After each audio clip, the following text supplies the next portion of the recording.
जागतिक रेडिओ दिनानिमित्त अमर housing society CIDCO N8 इथं जतन करण्यात आलेल्या जुन्या आणि दुर्मिळ रेडिओ संग्रहाची विशेष झलक नागरिकांना पाहायला मिळाली। हा अनोखा संग्रह संजय पवार यांनी अनेक वर्षांच्या परिश्रमातून उभारलाय।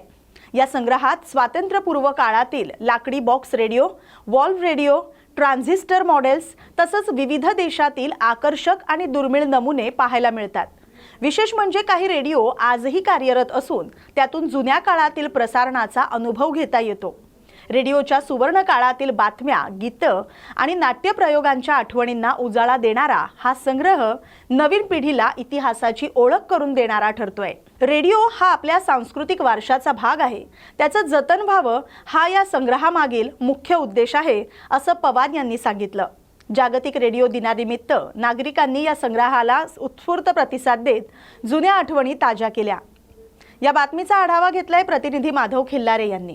रेडिओ संगीत प्रेमी आणि अँटिक लवर संजय पवार यांच्या या कलेक्शनचं आज या ठिकाणी एक प्रदर्शन भव्य औरंगाबाद छत्रपती संभाजीनगरकरांसाठी या ठिकाणी आयोजित केलेलं आहे।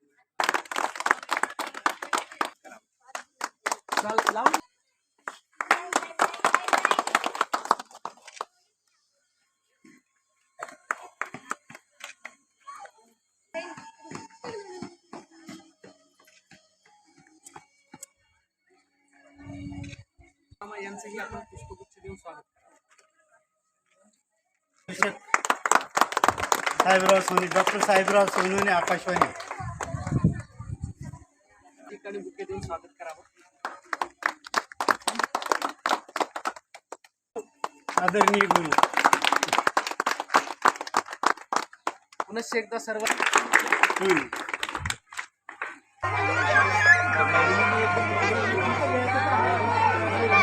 तर आज रेडिओ दिवस आहे। रेडिओ दिवसाबद्दलची तुम्हाला अशी प्रेरणा कुठून मिळाली की इथपर्यंत तुम्ही कलेक्शन केलेलं आहे? माझ्याकडं रेडिओचा भरपूर काही संग्रह होता, पण माझ्या वाचण्यात जेव्हा आलं की मी रेडिओबद्दल सगळी माहिती काढली तर युनेस्कोने 2011 पासून विश्व रेडिओ दिवस साजरा करण्याचं ठरवलं। तेव्हापासून मला कळालं तर गेल्या 3 वर्षापासून मी हे प्रदर्शन भरवतो रेडिओचा। आज 12वा विश्व रेडिओ दिवस आहे, माझा 3रा वर्ष आहे साजरा करण्याचा। या निमित्ताने मी हा रेडिओ प्रदर्शन जनतेसाठी, शालेय विद्यार्थ्यांसाठी मी खुलं करतो आणि या प्रदर्शनचं हे करतो। 1989 पासून हा माझा कलेक्शनचा सुरुवात झाला, पण लॉकडाऊनच्या काळामध्ये त्याला मी वेळ मिळाला तर त्याला एक म्युझियममध्ये रूपांतर केलं आणि तिथून पुढं कलेक्शन वाढलं माझं। बरं, आजच्या क्रांतीमध्ये मागच्या रेडिओच्या टेक्नॉलॉजीमध्ये काय फरक जाणवतो तुम्हाला? फरक तर फार आहे, त्याला ॲनालॉग आणि डिजिटल म्हणतो आजची युग, पण जो जुना ॲनालॉगचा काळ आहे, जुना जो ट्यूबचा रेडिओ आहे, ती ऐकण्याची जी मजा आहे ती आजच्या मोबाईल किंवा डिजिटल रेडिओमध्ये नाही आहे। नवीन पिढीने रेडिओ ऐकलं पाहिजे। नवीन पिढी मोबाईलच्या आहारी जाऊन मोबाईलमध्ये गेम खेळणे, कार्टून बघणे हे करतात, त्यापेक्षा रेडिओ जर ऐकला तर लहान मुलांसाठी पण बरेच कार्यक्रम रेडिओवर असतात, गाणे असतात, ते त्यांनी ऐकलं पाहिजे। अजून काय आव्हान करणार सर तुम्ही? जनतेला हेच आव्हान करेल, जास्तीत जास्त लोकांनी रेडिओ ऐकलं पाहिजे आणि जुने रेडिओ असतील त्याचं संरक्षण केलं पाहिजे। आणि तुमच्याकडून मेंटेनन्स होत नसेल तर मला भेट दिली तर मी त्याला मेंटेन करून जनतेसाठी प्रदर्शनात ठेवू शकतो। ठीक आहे, धन्यवाद सर। नाव काय सर? माझं नाव संजय किशनराव पवार आहे। मी Amar housing society CIDCO N8 Chhatrapati संभाजीनगरमध्ये राहतो। माझा मोबाईल नंबर आहे 9421 676744। हे बंजारा समाजातले जगभरातले आमचे संजीव भाऊ एक प्रसिद्ध रेडिओ स्टार आहेत। यांच्यासारखं आमच्या समाजामध्ये अजून कुठंतरी बघायला मिळालं नाही आणि आमचा जो समाज यांचा बघून खूप खूप पुढे जाईल। संजीव भाऊला हार्दिक हार्दिक शुभेच्छा। अप्रतिम असं कलेक्शन आहे आणि पूर्वीच्या काळी हे पूर्ण रेडिओ हे ग्रामपंचायतीमध्ये पूर्ण गाव ऐकायचं। त्यानंतर बिनाका गीतमाला आल्यावर आजूबाजूचे 10 घरं एकत्र यायचे, हे सगळ्यांना गोळा करायचं हे एक साधन होतं। पण आज इतकं प्रगत झाल्यावर इंडिव्हिज्युअल एक हेडफोन कानात घेऊन ते फार सीमित झाले। हे जग इतकं सीमित झालं आहे की स्वतःचं सिक्रेट त्या मोबाईलमध्ये रेडिओ आल्यामुळे त्याचे पासवर्ड लॉक करून ते स्वतःपुरतं मर्यादित झाले. पूर्वी हे पूर्ण गाव, समाज, देश गोळा करण्यासाठी सुभाषचंद्र बोसने रेडिओवरनं सगळ्या देशांना आव्हान केलं होतं. हे इतकं मोठं प्रसार माध्यम जुळणं आहे जे आज लोप पावलं आहे, पण हे या संग्रहामुळे ते आज जिवंत झाल्या. जुन्या आठवणी, इतिहास जिवंत झाला. बरं, तुम्हाला तर बिनाका गीतमालासाठी सगळे 2 तास अगोदर बसायचो, एकत्र वाट बघायचो. आमीन सायाने आता येतील आणि बिनाका गीतमाला चालू होईल. त्यासाठी आम्ही गोळा व्हायचो आणि त्याला दुरूनच ऐकावं लागायचं. जवळ जायचे कोणाला परमिशन नव्हती. ते इतकं अट्रॅक्शन होतं. आज ते लोप पावलंय. ते तरी परत आलं सुद्धा पाहिजे. परंतु तुमच्या आठवणी ताज्या झाल्या. ताजा झालं. विजयकुमार काय नाव सर आपलं? पवार विजयकुमार. सोनाई येथील लिटल स्टार स्कूलमध्ये वार्षिक स्नेहसंमेलन कार्यक्रम मोठ्या उत्साहात आणि जल्लोषात पार पडला. या कार्यक्रमात इयत्ता 1ली ते 10वी पर्यंतच्या विद्यार्थ्यांनी उत्स्फूर्त सहभाग घेत आपली कला सादर केली. कार्यक्रमाची सुरुवात दीपप्रज्वलनानं करण्यात आली. विद्यार्थ्यांनी नृत्य, नाटिका, देशभक्तीपर गीत तसंच सामाजिक संदेश देणारं सादरीकरण करून उपस्थितांची मनं जिंकली. पालकांचीही कार्यक्रमाला मोठ्या प्रमाणावर उपस्थिती होती. कार्यक्रमाच्या शेवटी विद्यार्थ्यांना पारितोषिक वितरण करण्यात आलं आणि उपस्थित मान्यवरांनी विद्यार्थ्यांचं कौतुक करत त्यांच्या उज्ज्वल भविष्यासाठी शुभेच्छा दिल्या. सोनाई परिसरात या गॅदरिंगची सर्वत्र चर्चा असून विद्यार्थ्यांच्या कलागुणांना एक उत्तम व्यासपीठ मिळण्याची भावना व्यक्त करण्यात येते. या बातमीचा आढावा घेतलाय प्रतिनिधी प्रवीण खरात यांनी. जिल्ह्यातील कन्नड तालुक्यात कॉपीमुक्त परीक्षेच्या अभियानाला धक्का देणारी गंभीर घटना उघडकीस आली. मात्र या प्रकरणात शिक्षण विभागानं तात्काळ आणि धाडसी कारवाई करत 24 जणांवर FIR दाखल केल्यात. माध्यमिक शिक्षणाधिकारी अश्विनी लाटकर यांनी ही कारवाई केली. त्यामुळे त्यांना जिल्ह्यात डॅशिंग लेडी सिंघम अशी उपाधी मिळाली आहे. बुधवारपासून सुरू झालेल्या परीक्षांच्या पार्श्वभूमीवर भरारी पथकानं कन्नड तालुक्यातील राष्ट्रीय माध्यमिक विद्यालय जैतापूर इथं दुपारी 1:30 वाजता अचानक भेट दिली.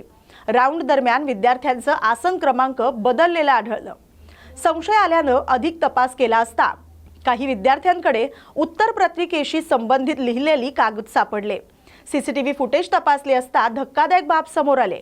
काही शिक्षकांनीच विद्यार्थ्यांना कॉपी पुरवल्याचं आणि विद्यार्थ्यांनी जागा बदलून सामूहिकरित्या कॉपी केल्याचं स्पष्ट झालं. छत्रपती संभाजीनगरमध्ये डॅशिंग लेडी सिंघम ठरलेल्या अश्विनी लाटकर यांच्या या कारवाईची सर्वत्र चर्चा सुरू आहे. या बातमीचा आढावा घेतलाय प्रतिनिधी माधव खिल्लारे यांनी. फेब्रुवारीपासून सुरू झाले आहेत आणि या परीक्षेच्या अनुषंगाने भरारी पथकामध्ये मी जैतापूर तालुका कन्नड या परीक्षा केंद्रावरती भेट दिली होती. राष्ट्रीय माध्यमिक विद्यालय जैतापूर या ठिकाणी 1:30 वाजता मी भेट दिल्यानंतर वर्गामध्ये जेव्हा राऊंड घेतला तेव्हा विद्यार्थ्यांचे बेंचेस बदलले आहेत हे लक्षात आलं की विद्यार्थ्यांचे आसन क्रमांक वेगळे आहेत आणि ते दुसऱ्या नंबरवरती बसलेले आहेत.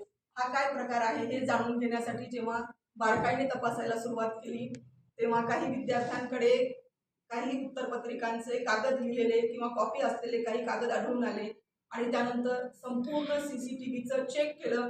त्यावेळी असं निदर्शनास आलं की शिक्षकांनीच विद्यार्थ्यांना कॉपीज त्या ठिकाणी दिलेल्या आहेत आणि विद्यार्थ्यांनी आपल्या जागा सोडून दुसऱ्या जागेवर बसून सामूहिक एकत्रित येऊन विद्यार्थ्यांनी उत्तरं त्या ठिकाणी लिहिलेली आहेत.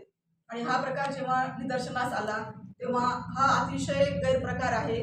संपूर्ण कायद्याची धुळदाण करणारा हा प्रकार आहे. बोर्डाने जे निर्देश दिले आहेत, राज्याचे जे निर्देश आहेत कॉपीमुक्त अभियानामध्ये परीक्षा घेण्याचे, त्याची पायमल्ली या ठिकाणी झाली आणि हे सगळेच जण कायदेशीर कारवाईस पात्र आहेत अशी धारणा झाली.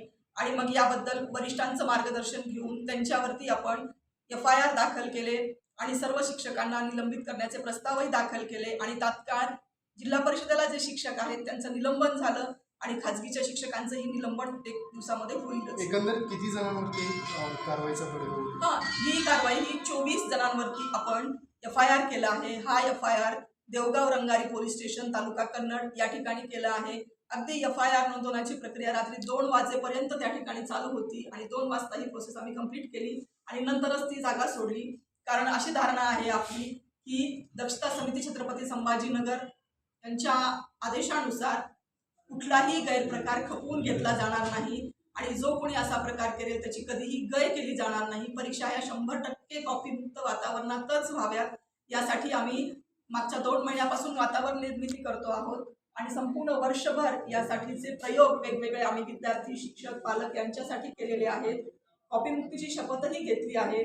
अनेक मिटिंगांमधून आम्ही सगळ्याला सक्त सूचना दिल्यात, लेखी पत्र काढले, GR काढलेत, परिपत्रक आहेत आणि जर असं कुणी पुन्हा या कायद्याचं उल्लंघन करणार असेल तर शिक्षेस ते पात्र राहतील. कुणाचीही आम्ही गय करणार नाही. एकंदरीत तिथल्या केंद्र प्रमुखांचा असा आरोप होता की मॅडम जेव्हा आले त्यांनी फक्त वर्गामध्ये चिठ्ठ्या उचलल्या आणि त्यांनी ही कारवाई केली, असं ज्यावेळेस आम्ही त्यांना विचारलं त्यावेळेस काय सांगता? त्यांनी विचारण्याचा प्रश्नच नाहीये. जेव्हा संपूर्ण CCTVचं चित्रीकरण आपण बघितलं 3 तासाचं, त्यामध्ये संपूर्णपणे उघड आहे की कुठल्या पद्धतीने शिक्षकांनी गैरवर्तणूक केली आहे. शिक्षकांची गैरवर्तणूक ही असभ्यपणाची आहे. त्या ठिकाणी प्रत्यक्ष पुरावे आपल्याला सापडले आहेत आणि पुढील चौकशी जी आहे ती पोलीस विभागामार्फत केली जाणार आहे. FIR नोंदवलेले आहेत. प्रत्यक्ष शिक्षकांनी त्या ठिकाणी विद्यार्थ्यांना कॉपीज दिल्याचा प्रकार CCTVमध्ये कैद झालेला आहे आणि ते पुरावे सर्व शिक्षण विभागाच्या हाती लागलेले आहेत. एकंदरीत त्यांनी म्हटलेलं होतं की एका हॉलमध्ये केंद्र का देण्यात आलं, अशा केंद्र की ज्या केंद्रामध्ये हॉलची व्यवस्थाच नसेल, तर त्यांनी ते बोलताना त्या ठिकाणी केलेले होते. बोर्डाच्या नियमानुसार एका हॉलमध्ये 25 विद्यार्थी असतात. त्यांनी त्या पद्धतीने 25 विद्यार्थी एका हॉलमध्ये बसवलेले होते. 3 बोर्ड आहेत, 3 पर्यवेक्षकांची नियुक्ती त्या ठिकाणी केलेली होती आणि या ठिकाणी केंद्र संचालक जे आहेत, जे पर्यवेक्षक आहेत, त्यांनी बोर्डाच्या नियमांची उल्लंघन केलेली आहे. त्यांनी जे निर्देश दिलेले आहेत त्या निर्देशांची पायमल्ली केली आहे आणि ते कारवाईस पात्र आहेत. त्याचे सर्व पुरावे आपल्या हाती आहेत. आपण ते पोलीस विभागाला दिलेले आहेत आणि निश्चितपणे जी विभागाने कारवाई केली ती एकदम 100% बरोबर आहे. यामध्ये कुठलीही कुचराई किंवा काहीही झालेलं नाही. एकंदरीत काय आव्हान कराल जिल्ह्यातील सर्व परीक्षा जिल्ह्यातील सर्व परीक्षा केंद्रांना, सर्व केंद्र संचालक, सर्व पर्यवेक्षक, सर्व शिक्षक वृंद, विद्यार्थी, पालक आणि आमची संपूर्ण पर्यवेक्षक यंत्रणा यांना मी एवढंच नम्रपणे आवाहन करू इच्छिते की 10वी आणि 12वीच्या परीक्षा ह्या छत्रपती संभाजीनगर जिल्ह्यामध्ये 100% कॉपीमुक्त वातावरणातच व्हायला हव्यात. बोर्डाने तसेच महाराष्ट्र राज्य विभागीय मंडळ जे आहे त्यांनी दिलेले ते निर्देश आहेत, त्या निर्देशानुसारच 100% निर्देशांची, सर्व आदेशांची अंमलबजावणी करूनच परीक्षा घ्याव्यात. कुणीही कॉपी करण्याचा प्रयत्न करू नये आणि या उपरही जर कुणी कॉपी करण्याचा प्रयत्न केला तर ते निश्चितपणे कायदेशीर कारवाईसाठी पात्र असतील. त्यानंतर ते निलंबनाच्या कारवाईसाठी पात्र असतील. त्यांची विभागीय चौकशी केली जाईल. त्यामुळे मी असं आवाहन करते की सर्वांनी कॉपीमुक्त अभियानामध्ये संपूर्ण सहकार्य द्यावं आणि विद्यार्थ्यांना निकोप वातावरणामध्ये, भयमुक्त वातावरणामध्ये आणि विद्यार्थ्यांना आत्मविश्वासाने परीक्षेला सामोरं जावं यासाठी वातावरण निर्मिती करावी. कुठेही दहशत पसरू नये, विद्यार्थ्यांच्या मनामध्ये भीती निर्माण करू नये. विद्यार्थी हे आपले आहेत आणि त्यांनी 100% आत्मविश्वासाने परीक्षेला सामोरं जावं आणि सर्वांनी कॉपीमुक्त अभियानाला सहकार्य करावं अशी नम्रपणे मी विनंती करते. थँक्यू. आता तुम्ही कुठल्या शाळेवरती जाणार आहात का परत चेकिंग? हो, आता भरारी पथक भरारी पथक आहे. दररोज आम्ही परीक्षांसाठी व्हिजिट करतो आहोत. 10 भरारी पथकं शिक्षण विभागाची आहेत. सर्व केंद्रांवरती आमच्या भेटी होतात. काही संवेदनशील केंद्र आहेत त्या ठिकाणचं आम्ही 100% पूर्ण 3 तास व्हिडिओ चित्रीकरण करतो आहोत. ड्रोनद्वारे तपासणी होते आहे. विद्यार्थ्यांची टोकन पद्धतीने तपासणी करून आम्ही त्यांना वर्गामध्ये सोडतो आहोत. बरं, आतापर्यंत तुम्ही जेवढं केंद्रावरती गेलात तर फक्त एकच केंद्रावरती सापडलं का तुम्हाला? आतापर्यंत फक्त 3च पेपर झालेले आहेत ना. इंग्रजीच्या पहिल्या मॅडम संवेदनशील केंद्र कोणते? संवेदनशील केंद्र हे 12वीसाठी 7 केंद्र आहेत. त्या 7ही केंद्रांवरती 100% वर्गांमध्ये CCTV बसवलेले आहेत.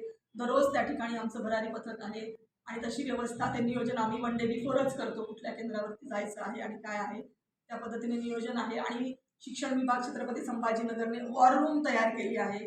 160 12वीची केंद्र आहेत ही ऑनलाईन आमच्याकडे जोडलेली आहेत आणि त्यांना आम्ही झूमची लिंक देतो आणि प्रत्येक केंद्रावरती आमचं नियंत्रण या जिल्हा नियंत्रण कक्षामधून आहे. बरं मॅडम, काही मुंबई पुण्याचे विद्यार्थी खेड्यागावातलं सेंटर घेऊन बसलेले आहेत, त्याच्यावर तुमची काय सांगणार तुम्ही त्यांच्याबद्दल? ज्या ठिकाणी अशा प्रकार निदर्शनास आलेले आहेत त्या संस्थांवरती आम्ही कारवाई पण केलेली आहे. म्हणजे बाहेरील विद्यार्थी अलाउ नाही? बाहेरील विद्यार्थी अलाउ करू नयेत शाळांनी. कारण काय आहे की स्थानिक विद्यार्थ्यांना प्राधान्य द्यायला हवं आहे आणि प्रत्येक जिल्ह्यामध्ये शाळा आहेत तर त्या जिल्ह्यातल्या विद्यार्थ्यांनी त्या जिल्ह्यामध्ये परीक्षा द्याव्यात. Thank you sir. मागच्या वर्षी आपण 6 केंद्र म्हणजे तात्पुरते की कायमस्वरूपी? कायमस्वरूपी त्यांना तेल्हारा तालुक्यातील हिवरखेड, चिचारी, धोंडा या दुर्गम भागाला जोडणाऱ्या बहुप्रतीक्षित रस्त्याचं काम अखेर अंतिम टप्प्यात आलंय. सुमारे 10 वर्षांपासून प्रलंबित असलेला हा रस्ता आता मुख्यमंत्री ग्रामसडक योजनेअंतर्गत वेगानं पूर्णत्वाकडे जातोय. हा मार्ग टायगर प्रोजेक्ट हद्दीत तसंच पर्यावरणदृष्ट्या संवेदनशील क्षेत्रातून जात असल्यामुळे विविध प्रशासकीय परवानग्या मिळवण्यात अडचणी येत होत्या. त्यामुळे काम दीर्घकाळ रखडलं होतं. मात्र आता सर्व आवश्यक मंजुरी मिळाल्यानंतर कामाला गती मिळाली. सामाजिक कार्यकर्ते रजनीश पोटे यांनी प्रत्यक्ष पाहणी करून कामाचा आढावा घेतला. त्यांनी संबंधित अधिकारी आणि यंत्रणेसोबत गुणवत्तेबाबत चर्चा केली. मार्च अखेरपर्यंत रस्ता पूर्ण करण्याचं आश्वासन देण्यात आलंय.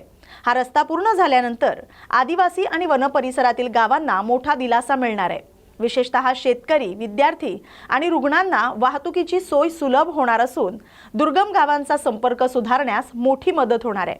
स्थानिक नागरिकांनीही समाधान व्यक्त करत रस्ता पूर्ण झाल्यास मोठा दिलासा मिळेल अशी भावना व्यक्त केली आहे. या बातमीचा आढावा घेतलाय प्रतिनिधी राजेश पाटील खारोडे यांनी.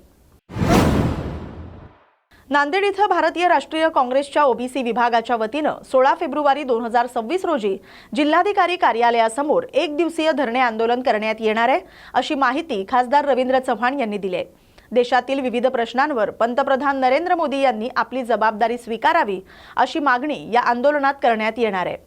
शेतकरी, संसदेत चर्चिले गेलेले काही विषय तसंच ऐतिहासिक वारशासंबंधी मुद्द्यांचा उल्लेख करण्यात आला असून या सर्व प्रश्नांकडे लक्ष वेधण्यासाठी हे आंदोलन करण्यात येत असल्याचं नमूद करण्यात आलंय.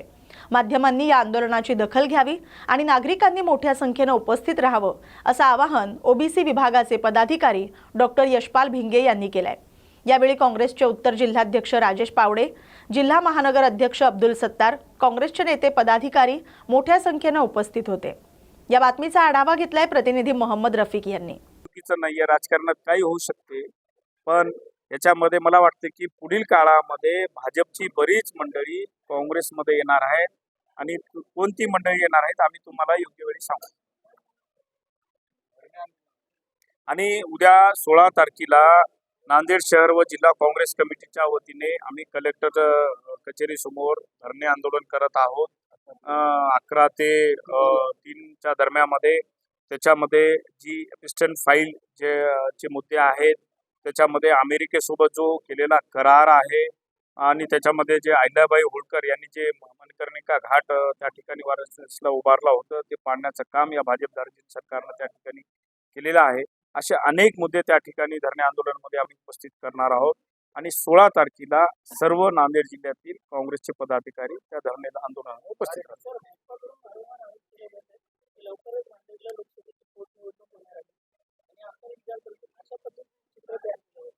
नाही, मला वाटतं की महानगरपालिकेमध्ये आम्ही भाजपला बरीच चांगली फाईट त्या ठिकाणी महापालिकेमध्ये दिलेली आहे. आमच्या 8 ते 10 जागा कमी अंतराच्या मताने 200-250 मताच्या अंतराने पराभूत झालेल्या आहेत. त्याच्यामुळं भाजपने कुठेतरी आमची धसकी घेतलेली आहे आणि ग्रामीण भागामध्ये काँग्रेसची कार्यकर्ते मंडळी अधिक चांगल्या प्रकारे सक्षम आहेत आणि काँग्रेसच्या कार्यकर्ते मंडळीचं खच्चीकरण व्हावं, कुठेतरी संभ्रम निर्माण करावं, ह्याच्यासाठी हेतू परस्पर ह्या अफवा काही फेक अकाउंटवर पसरवण्याचं काम काही लोकांनी केलेलं आहे. मी तसं माननीय SP साहेबांना माझं पत्र पण दिलेलं आहे की त्या फेक अकाउंटवर कारवाई व्हावी आणि असं कुठलंही नाही. आम्ही माननीय राहुलजी गांधी यांच्यासोबत काम करणारी मंडळी आहोत, त्यांचा आदेश मानणारी मंडळी आहोत आणि निश्चितच मी काँग्रेसचा सच्चा कार्यकर्ता आहे, पाईक आहे आणि भविष्यातही काँग्रेस नांदेड जिल्ह्यामध्ये वाढवण्यासंदर्भात आम्ही सर्व मंडळी प्रयत्न करणार. अलिबाग तालुक्यातील चोंढी इथलं Lions health foundation, Lions club Alibag Poynad आणि शहापूर ग्रुप ग्रामपंचायत यांच्या संयुक्त विद्यमाने शहापूर ग्रामपंचायत कार्यालयात मोफत नेत्र तपासणी, मोफत मधुमेह तपासणी आणि मोफत मोतीबिंदू शस्त्रक्रिया शिबिर आयोजित करण्यात आलं होतं. यावेळी 71 रुग्णांची तपासणी करण्यात आली. त्यापैकी 21 मोतीबिंदूचे रुग्ण आढळले. येत्या मंगळवारी चोंढी इथल्या हेल्थ फाउंडेशन हॉस्पिटलमध्ये त्यांची मोफत शस्त्रक्रिया केली जाणार आहे अशी माहिती लायन्स क्लब पोयनाडचे अध्यक्ष गुरुनाथ माळी यांनी दिली आहे. यावेळी लायन प्रदीप शिनकर, लायन विकास पाटील, लायन विनोद पाटील, माजी अध्यक्ष प्रमोद राऊत, लायन अरविंद अग्रवाल उपस्थित होते. लायन्स क्लब अलिबाग पोयनाड नेहमीच असे सामाजिक उपक्रम राबवत असते. जिल्ह्यात सोशल मीडियावर व्हायरल झालेल्या एका वृद्धाच्या हलाखीच्या परिस्थितीची दखल घेत अंबडचे तहसीलदार विजय चव्हाण यांनी तत्परता दाखवत 75 वर्षीय निराधार वृद्धाला श्रावणबाळ निराधार योजनेचा लाभ मंजूर केलाय। एकनाथ दिवटे हे अनेक वर्षांपासून गावात स्वच्छतेची कामं करून उदरनिर्वाह करत होते। काही महिन्यांपूर्वी त्यांचा व्हिडिओ सोशल मीडियावर व्हायरल झाला होता। त्यानंतर तहसीलदारांनी त्यांचा शोध घेत अखेर ओळख पटवून त्यांना सन्मानपूर्वक तहसील कार्यालयात बोलावलं आणि तात्काळ अर्ज भरून लाभ मंजूर केला। या संवेदनशील निर्णयामुळे तहसीलदारांचं सर्वत्र कौतुक होते। अशा गरजू वृद्धांनाही योजनेचा लाभ देण्याचा निर्धार प्रशासनानं व्यक्त केलाय।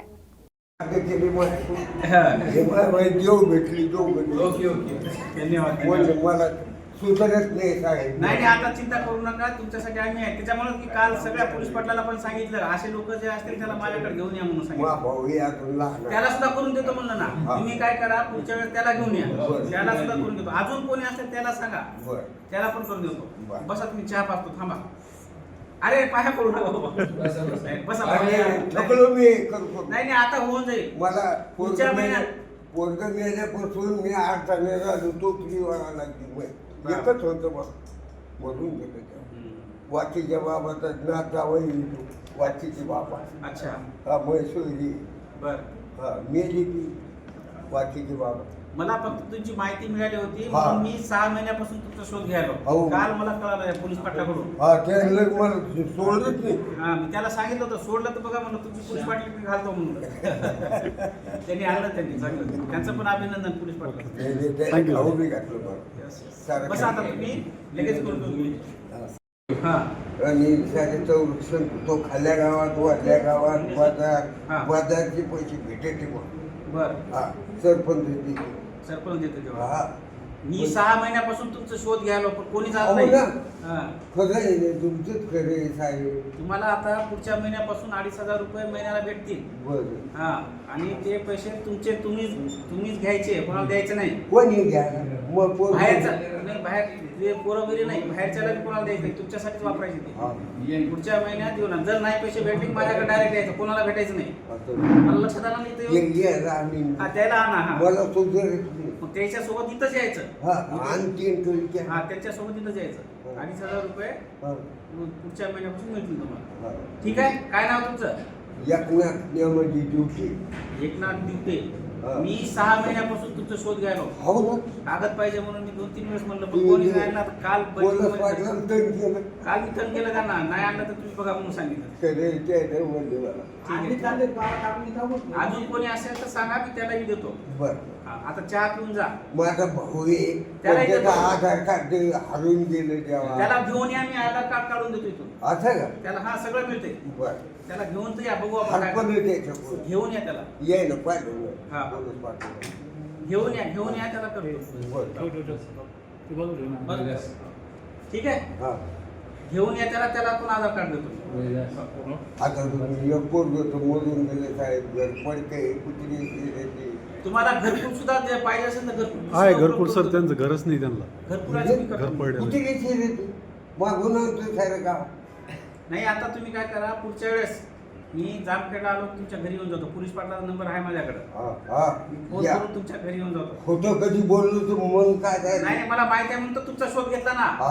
मला काय माहिती होतं? पाटील मग सोडीच ना, त्याला खाऊ घातलं मला त्याला केला का? पण आता ह्याच्यानंतर सुद्धा तुम्हाला काही अडचण येणार नाही, तुम्हाला मी देतो। यस, धन्यवाद। चहा सांगेल। नवापूर तालुक्यातील वाटवी गावाजवळ सुरू असलेल्या विसरवाडी कोळदा राष्ट्रीय मार्गाच्या कामावर शेतकऱ्यांनी आक्षेप घेत काम तात्पुरतं थांबवण्यात आले। संबंधित जमिनींचे कायदेशीर अधिग्रहण आणि मोबदल्याबाबत स्पष्टता नसल्यानं शेतकऱ्यांनी प्रशासनाकडे निवेदन दिले।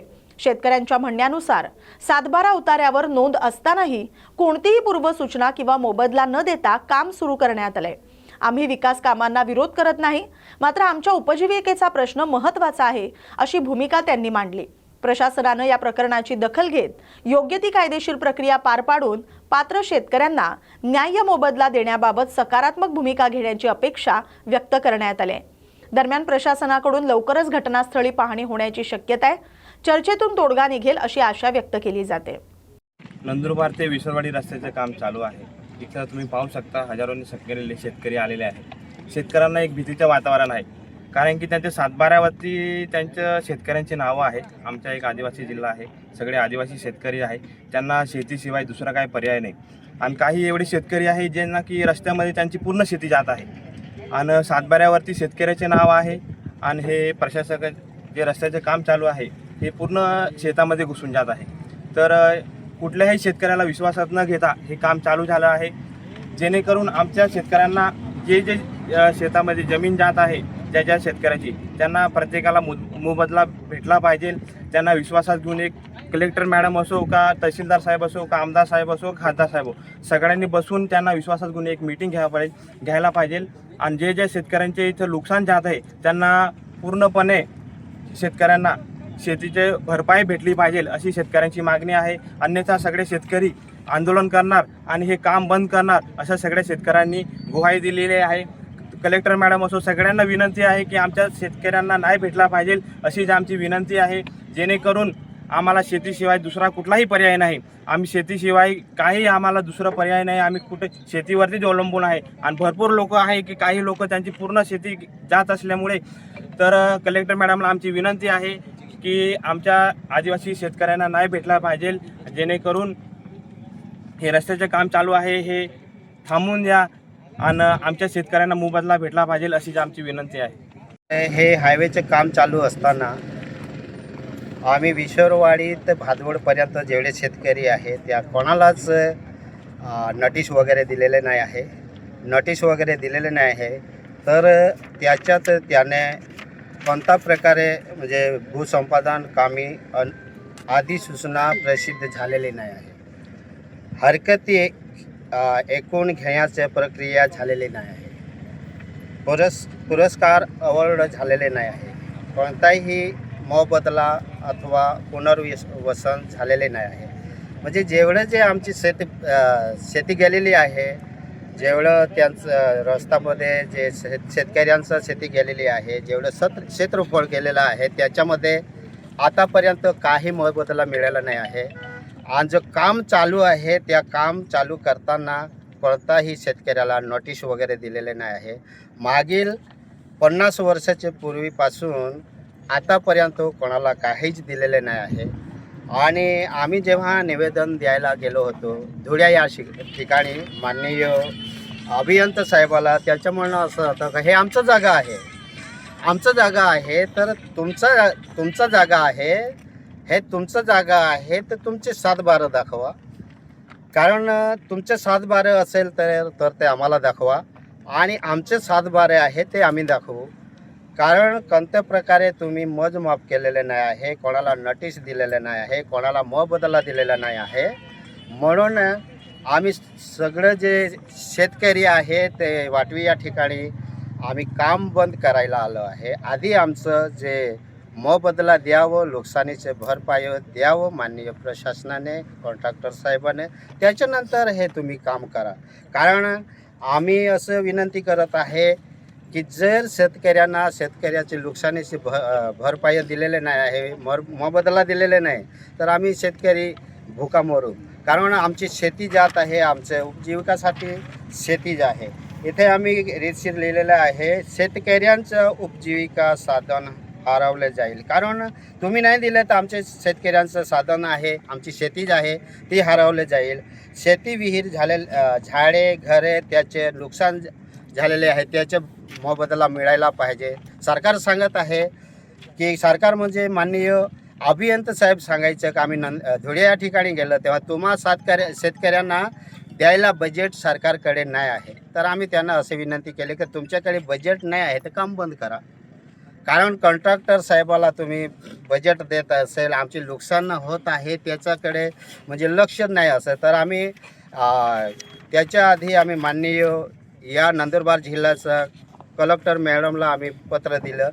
त्याच्यानंतर माननीय PI साहेब जे विश्वरवाडी पोलीस स्टेशन तिथे आम्ही पत्र दिलं आहे. त्याच्यानंतर माननीय तहसीलदार साहेब नवापूरचं तिथे आम्ही पत्र दिलेलं आहे. त्याच्यानंतर या जिल्ह्याचा माननीय SP साहेब आहे त्यांना देखील आम्ही पत्र दिलेलं आहे. अशा पद्धतीने आम्ही या जिल्ह्याचा माननीय खासदार साहेब त्यांना पत्र दिलेलं आहे. या तालुक्याचा माननीय आमदार साहेब त्यांना देखील पत्र दिलेलं आहे. माननीय अमशा पाडवी दादा जे अकोलकुवा तालुक्याचा मतदारसंघाचा आमदार साहेब आहेत त्यांना आम्ही पत्र दिलं. आमचे निवेदन देताना एवढीच विनंती आहे की आमचे जे रस्त्यामध्ये शेत गेलेले आहे, त्याचे नुकसान झालेले आहे, त्याच्या मोबदला आम्हाला मिळावं, त्याच्यानंतर हे काम सुरू करावं. यासाठी आम्ही निवेदन दिले का आमच्याकडे माननीय प्रशासनाने विचार करायला पाहिजे आणि आम्ही जोपर्यंत आमचं जे नुकसानी भरपाई देत नाही सरकार तोपर्यंत आम्ही काम बंद करू असं आम्ही 2 शब्दामध्ये सांगत आहे. नमस्कार. मराठवाड्यात 15 ते 17 फेब्रुवारी दरम्यान भव्य शिवस्मारक यात्रेचं ऐतिहासिक आयोजन करण्यात आलंय. धर्मवीर संभाजीराजे शौर्य प्रतिष्ठान महाराष्ट्र यांच्या वतीनं भव्य शिवस्मारक यात्रेचं आयोजन करण्यात आलंय. या यात्रेचं नेतृत्व संस्थापक अध्यक्ष बाळराजे आवारे पाटील यांच्या अध्यक्षतेखाली होते. संपूर्ण मराठवाड्यात ही यात्रा उत्साहात पार पडणार आहे. छत्रपतींच्या विचारांचा जागर आणि शिवस्मारकाच्या उभारणीसाठी जनजागृती हा या यात्रेचा मुख्य उद्देश आहे. मराठवाड्यातील विविध शहरांमधून ही यात्रा मार्गक्रमण करणार आहे. छत्रपती संभाजीनगर येथून या यात्रेची सुरुवात होऊन जालना, मंठा, जिंतूर मार्गे यात्रा पुढे जाईल. त्यानंतर परभणी, हिंगोली, अहमदपूर, लातूर, तुळजापूर, धाराशिव, केज मार्गे अंबाजोगाई आणि कळंब इथं यात्रेचा भव्य समारोप होणार आहे. या यात्रेदरम्यान ठिकठिकाणी शिवभक्तांची मोठी उपस्थिती अपेक्षित असून शिवरायांच्या स्मारकासाठी जनतेमध्ये उत्साहाचं वातावरण निर्माण झालंय. आयोजकांनी सर्व शिवप्रेमींनी मोठ्या संख्येने सहभागी होण्याचं आवाहन केलंय. या बातमीचा आढावा घेतलाय प्रतिनिधी प्रवीण खरात यांनी. जय शंभूराजे, जय बाळराजे. धर्मवीर छत्रपती संभाजीराजे शौर्य प्रतिष्ठान संस्थापक अध्यक्ष बाळराजे दादा आवारे पाटील आज दिनांक 14/2/2026 रोजी महाकाळ येथून छत्रपती शिवाजी महाराज यांच्या स्मारकाची रथयात्रा मराठवाड्याभर फिरत आहे. तरी आज संभाजीनगरहून जालन्याकडे रवाना होत आहे. तरी सर्व समाजाने व नागरिकांनी व शिवभक्तांनी या रथयात्रेचा अवश्य लाभ घ्यावा. जागोजागी स्वागत करण्यात यावं व छत्रपती शिवाजी महाराजांचं पूजन देखील करण्यात यावं. ही सर्व मराठवाड्यातील जनतेस मी एक विनंती करतो की छत्रपती शिवाजी महाराजांच्या जयंतीनिमित्त पहिल्यांदाच मराठवाड्यामध्ये भव्य दिव्य रथयात्रा निघाली आहे. महाकाळ ते संभाजीनगर क्रांती चौकवरून आता जालन्याकडे रवाना होत आहे. तरी सर्वांनी या रथयात्रेचा अवश्य लाभ घ्यावा व छत्रपती शिवाजी महाराजांचे येऊन पुष्पहार घालून बाळराजे दादा आवारे पाटील यांचं सर्वांनी स्वागत करण्यात यावं. अमरावती येथील महादेव खोरी परिसरात व्हॅलेंटाईन डेच्या दिवशी रोही मिनिस्टर्स यांच्या वतीनं यूथ मीटिंग 2026 प्रेम की पुकार या नावानं प्रभू येशू प्रार्थना भवन इथं तरुण तरुणींसाठी कार्यक्रम आयोजित करण्यात आला होता. व्हॅलेंटाईन डेच्या पार्श्वभूमीवर आयोजित या कार्यक्रमातून धार्मिक प्रचार प्रसार केला जात असल्याचा आरोप करण्यात आला. या पार्श्वभूमीवर बजरंग दल तसंच काही हिंदुत्ववादी कार्यकर्त्यांनी कार्यक्रमस्थळी धडक दिली. कार्यकर्त्यांना तीव्र आक्षेप नोंदवत कार्यक्रम तात्काळ बंद करण्याची मागणी केली. काही काळ परिसरात तणावपूर्ण वातावरण निर्माण झालं. परिस्थिती नियंत्रणाबाहेर जाऊ नये म्हणून मोठ्या संख्येनं पोलीस घटनास्थळी दाखल झाले होते. पोलीस निरीक्षक रोशन शिरसाट यांनी दोन्ही बाजूंना समज देत परिस्थिती नियंत्रणात आणली. जय श्री राम. मेरा नाम बंटी पारवानी है. बजरंग दल विदर्भ प्रांत सह संयोजक की मुझ पर जवाबदारी है. इस वक्त हम अमरावती के महादेव खोरी क्षेत्र में खड़े हैं.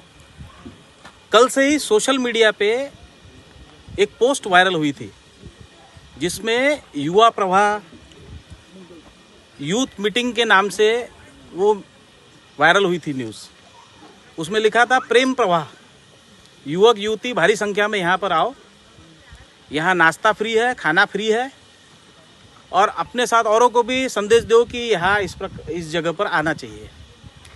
ये सूचना मिलते ही बजरंग दल ने योजना बनाई और योजना के आधार पर हम इस स्पॉट पर आकर प्रशासन द्वारा कार्रवाई करवाने के लिए हमने पूरी तैयारी की.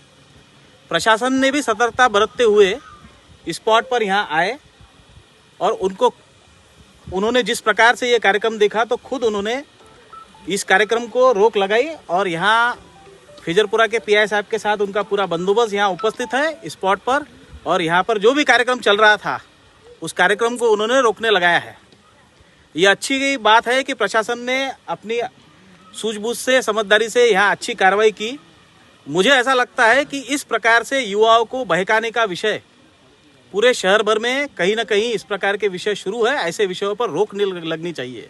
युवा युवतियों को आज के दिन, वैलेंटाइन डे के दिन यहाँ जमा करने का उद्देश्य क्या था, इसकी जांच लगनी चाहिए।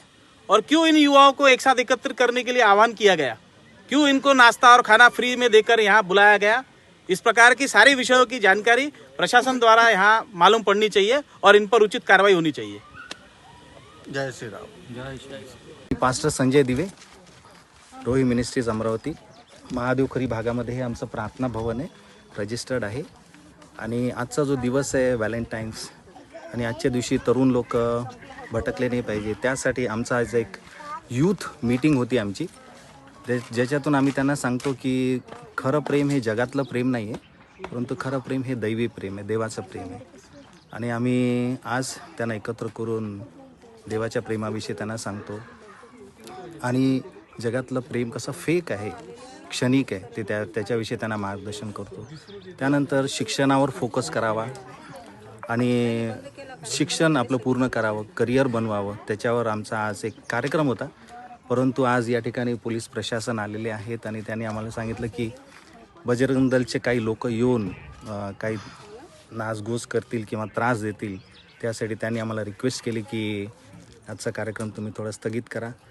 आणि आम्हाला तो कार्यक्रम स्थगित करावा लागला। ही फार दुर्दैवी बाब आहे की स्वतंत्र भारत देशामध्ये जेव्हा सगळ्यांना स्वातंत्र्य आहे, धर्माचं स्वातंत्र्य आहे, बोलण्याचं स्वातंत्र्य आहे, आणि असं असताना सुद्धा आमच्यासोबत असं होत आहे, मायनॉरिटीसोबत असं होत आहे, तर ही फार खेदाची बाब आहे आणि असं होऊ नये, हे चुकीचं आहे। आम्ही चांगलं काम करत आहोत आणि चांगल्या कामासाठी विरोध होत आहे।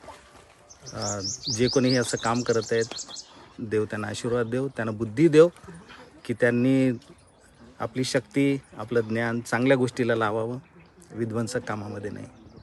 धन्यवाद। या बातमीसोबतच बातम्या गावाकडच्या मध्ये वेळ झाल्या, आता इथेच थांबण्याची। अशाच महत्त्वाच्या बातम्यांसाठी पाहत राहा न्यूज मराठी 24/7। नवा भारत, नवा विचार।